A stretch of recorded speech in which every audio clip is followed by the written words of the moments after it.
Saudi Arabia is a big buyer of American product. That means something to me. It's a big producer of jobs. So that's the president talking about Saudi Arabia, and he's not just randomly bringing up the fact that they buy a lot of weapons from us as well as from other countries. He's using that as a justification to allow them to do whatever they want, and we won't care because we're making money, we're getting jobs, not nearly as much as Donald Trump is saying. He has always exaggerated how much money they're actually spending. He pretends that weapon procurement expectations over a decade or two all happen in 1 year, those sorts of things. But this is Chuck Todd. He got a sit down with the president. You don't often have people outside of Fox News having these long interviews. We've had two recently. We had Stephanopoulos just a week ago, and we saw how that went, where he admitted that he would break the law in the next election if somebody wanted to give him information. This time around, it's more focused on Saudi Arabia. So I want to play one more clip, okay, and then we're going to respond. So he's asked, why not, as the UN wants, why not allow a full in-depth investigation into the death of Washington Post reporter Jamal Khashoggi? Will you allow the FBI to do that? I think it's been heavily investigated. By who? By everybody. I mean, FBI? I've seen so many different reports. What about the FBI? Here's where I am. You ready? Iran's killed many, many people a day. Other countries in the Middle East, this is a hostile place. This is a vicious, hostile place. If you're gonna look at Saudi Arabia, look at Iran, look at other countries, I won't mention names, and take a look at what's happening. And then you go outside of the Middle East and you take a look at what's happening with countries, okay? And I only say they spend 400 to 450 billion over a period of time. All money, all jobs, buying equipment. That's the price. As long as they keep buying, you'll overlook some of this behavior. But I'm not like a fool that says we don't want to do business with them. He's not like a fool. Make a hat with that on it. Right, and we should never forget, like earlier we were talking about his words often kind of like minimizing things. And as he speaks so sometimes great and sometimes just kind of like generally like never really bad though about this ally of his, we should remember that not too long ago, they did just hack to death a journalist for an American publication. Yeah, and just in the past week, more information came out about the conversation that was had with him, where they say, we're gonna anesthetize you, we're gonna dull you down, and then on the record you can hear the sound of the buzzsaw before they cut his body apart. Totally, they had a plan to murder a U.S. resident, a reporter, and Trump's like, they buy missiles. Right. Obviously, I'm an atheist. I don't believe in any religious stuff, but I have to believe if Jesus was listening to that, he would walk up and he would drop kick Trump in the face for that sort of horrible. You got to use religious language. That's pure evil. That's pure wickedness. He's saying you can hack to death people, cut apart their bodies because you don't like the things that they're saying about you, as long as you buy stuff from not even from our military, not even from the government, just from companies that happen to be in the US. And then hide it by saying the purest whataboutism ever. Oh, well, what about Iran? What about other places? You look, it's a vicious place. And then you go outside of that and you look what's happening with countries. That's what he said.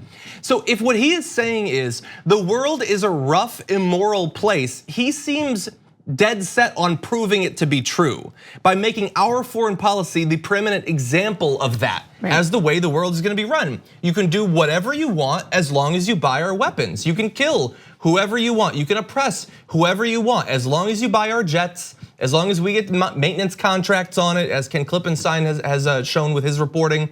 Like to run a country, to run your foreign policy based on this, you're not only excusing the fact that Jamal Khashoggi was brutally murdered, you are telling them, do it again. It doesn't matter, you can do whatever you want. Like any reporter now who attacks MBS in their writing is asking for it at this point because the US government, who is supposed to be better than this, it's not always been the case, but they pretend that it is, are saying we're done with any of that. Anything goes as long as you have the dollars. Right, because everybody does bad things, okay.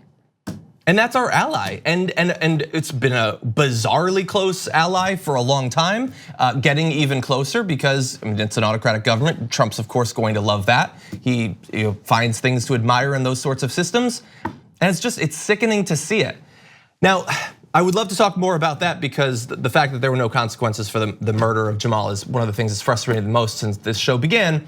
But there was other stuff that went on in that interview, and I, to some extent, like his follow-up there was okay, Chuck Todd, but in general, I mean, this interview is like, it's like a master course in what not to do if you get the opportunity to sit down with Donald Trump. Because while, yes, they did talk about Iran, that's true, there were also moments like this. Have you thought about a presidential library? I am so busy. I know a lot of people mention it to me, the presidential library. Yeah. I'm so busy. Do you know where yet you would want it? I have a lot of locations, actually. I know you do. The nice part, I don't have to worry about buying a location. Would you want it at one of your properties? I've been treated so great in Florida. You know, the win in Florida. I've been treated so great in so many states. I take it you'd want your library where your people would go. So Florida sounds like my people are going to a lot of different places. True. I mean, my people are great. Okay, what is that? What is that conversation even? Yeah, I mean, maybe this is Chuck. Okay, this is not what it is, but maybe it's Chuck Todd. Like, let me ask about the presidential library of a guy who hasn't read a book in 50 years. I was just gonna say, right? Maybe he's having fun. Yeah, but I kind of doubt it, because if you go back and watch not just what he says, but the body language there, it's like, honestly, like the one or two times when in a club I've tried to talk to a strange woman, it's like the weird fawning, like asking a lot of questions. That screams from the body language there. Dude, you know who Donald Trump is. You're a professional, far more professional than me with the training and the blah, blah, blah. And you go in there and you're asking about presidential libraries when dude's more likely to burn a book than read it. Like, you're wasting the limited amount of time that you have. You know that he's lying to your face about all of the most important topics. To use time for that is just incredibly frustrating. And again, any one of these instances is not so much about this. I don't really care about one Chuck Todd interview, but it's like we're about to launch into another election, his re-election attempt, and the media is not up to the task. They supposedly learned all these lessons, but they sure forgot them in time for the second run. I think, unfortunately, that was probably strategy. Like, he was trying to make this guy comfortable, and it's so clear. It's just easy, you know. Let him brag about himself for a little bit. Yeah. Okay, if that's your strategy, then you better get something for it. And I didn't see anything come out of that interview that was worth it.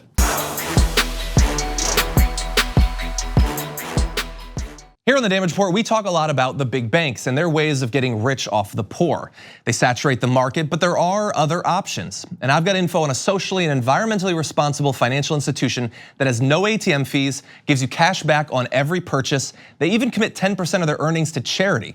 It's called Aspiration, and if you go to aspiration.com/TYT to sign up, you'll get these perks, and that's more money to spend or to save or to spend. Just treat yourself.